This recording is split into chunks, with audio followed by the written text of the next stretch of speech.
जय जोहार, स्वागत है आपमन के न्यूज 36 छत्तीसगढ़ के आवाज में। मैं हूं आपमन के संग प्रकाश। अब खबर 36 में आगो बढ़थन। जांजगीर चांपा जिला के बलौदा ब्लॉक मुख्यालय में स्थित लाल बहादुर शास्त्री कॉलेज प्राचार्य अभिजीत भौमिक 2-3 सप्ताह पहली विद्यार्थी मन के हित में एक ठन वीडियो पोस्ट करे रही से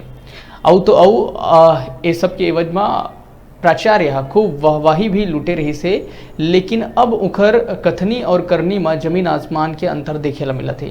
दरअसल एडमिट कार्ड के आड़ में पैसा वसूली के आरोप उखर ऊपर लगा थे।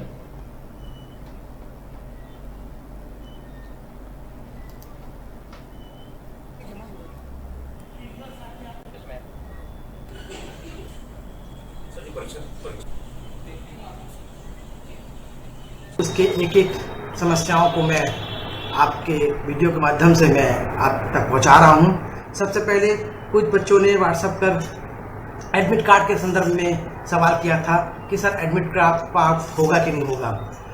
आपके पुराने एडमिट कार्ड जो मार्च महीने में इशू किए गए थे वो भी वैलिड है, क्योंकि उसमें आपका रोल नंबर है, और नया एडमिट कार्ड जो मिला है वो भी वैलिड है, क्योंकि उसमें भी वही रोल नंबर रहेंगे। इसलिए एडमिट कार्ड की कोई समस्या नहीं है। दूसरी